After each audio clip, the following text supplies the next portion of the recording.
হিসেবেই আসলে আমি কিছু বলতে পারছি না, আমার দম বন্ধ লাগছে সময় করে একদম। আর রমজানে তো সবাই মনে হয় যে একটু রাত জাগি, রোজার ঈদে আসলে সালামিটা নিয়ে বেশি এক্সাইটমেন্ট কাজ করতো, মানে মারামারি লেগে যেত যে এটা আমার টাকা, এটা আমার সালামি, এইসব নিয়ে। নানু ভাইয়ের জন্য আর কি করবো, দোয়া ছাড়া, উনি তো চলেই গেছেন।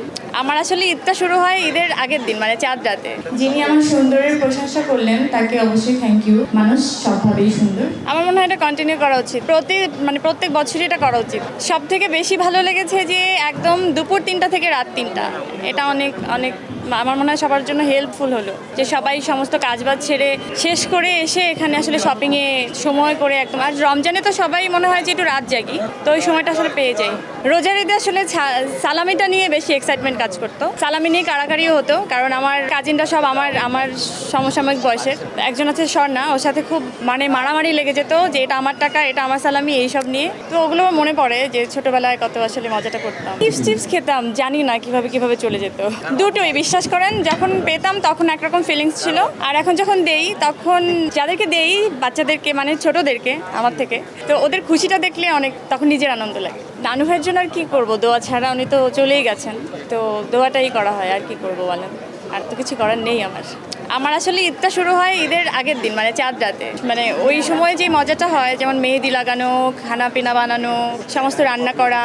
এখন তো ঈদে সমস্ত রান্না আমি নিজের হাতে করি, এবং বাচ্চাদের জন্য এখন বাচ্চারা কি বলে হোমমেড ফুড খাওয়া শিখেছে, তো ওদের জন্য স্পেশাল করে রান্না করা, এটা খুব আনন্দের।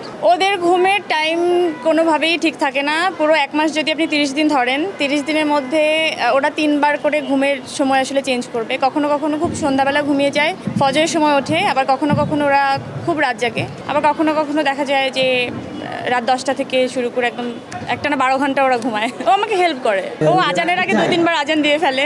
ও এখনো রোজাটা ওভাবে বোঝে না, ও শুধু বোঝে যে ইফতারি, সেহরি, এগুলো একটু বোঝা শিখেছে, বুঝতে পারে আর কি। আমি যেটুকু বুঝলাম, টেবিল যখন হয় না যে সারাদিন পরে টেবিল সাজানো হয়, তখন ও আমাকে হেল্প করে।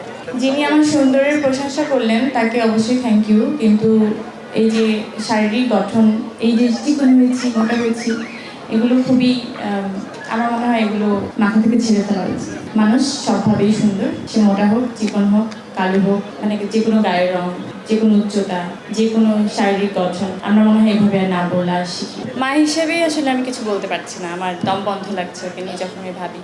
আমি আসলে পারবো না। হ্যাঁ, আসলে একটা প্রোগ্রামে যাওয়ার জন্য যতটুকু প্ল্যানিং থাকে, আর আমার তো একটু বেশিই থাকে স্পেশাল করে দেখানোর জন্য, ওটাই। রমজান আসলে ওই যে আমার নানু ভাই তো নেই, আমার সমস্ত আয়োজন রমজানে নানু ভাইকে নিয়ে থাকতো। ইফতার, সেহরি, তার জন্য আসলে আয়োজনটা করা। আসলে সত্যি কথা বলতে আমার বাসায় ওরকম রমজানের যেই ফিলটা আসলে ওরকম ভাবে আমি পাচ্ছি না। ভাই, এই মুড়ির সাথে জিলাপি এটা চলছে, যারা যারা খায় তাদেরও পক্ষে, যারা না খায় তাদেরও পক্ষে, চলুক। আমি দুইটাই খাই। ছোটবেলা তো ভাজা পোড়াই খেতাম, ওটাই ইউজ ছিলাম, এখনো তাই খুব ইচ্ছা করে, কিন্তু এখন লোক সামলাতে হয়, কারণ বয়স হয়ে গেছে না, একটু তো মেনটেন করতে হয়, তো ওই আর কি। তো তখন থেকে আমার এক্সাইটমেন্টটা ছিল যে আমি কখন যাব, কিভাবে যাব। আজকে আমার সাথে আমার পুরো পরিবার এসেছে, আমার মেয়ে এবং ছেলে। আমি এজন্য বেশি আসলে আনন্দিত। আমি আসলে ঈদের শপিং স্পেশালি করা হয় না, আসলে করা হবেও না আমার নিজের জন্য, কিন্তু আমি সবার জন্য শপিং করতে খুব ভালো লাগে। একদম প্রথম রোজা থেকেই শুরু হয় আমার টুকটাক শপিং করা সবার জন্য, কারণ চাপ হয়ে যায় অনেক মানুষজন। তো আমি চাই, মানে আমার খুব ইচ্ছা যে আমি সবাইকেই আসলে গিফট দিই, এবং সেটা পারি আমি ইনশাআল্লাহ। আমি জানি না, আগে যখন ছোট ছিলাম তখন তো প্রচুর পেতাম, কিন্তু এখন তো ছোটদের কাতারে আসলে নেই, এখন শুধু দিতে হয়, এখন আর পাই না, দেই। আমার জাস্ট এন্ট্রিটাই মনে হচ্ছিল যে আমি ঢাকায়,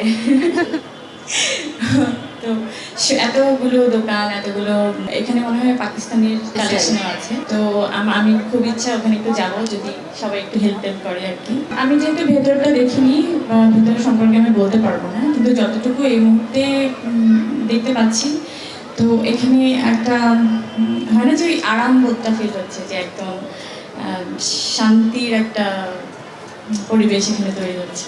ঈদ মোবারক সবাইকে, অগ্রিম ঈদ মোবারক।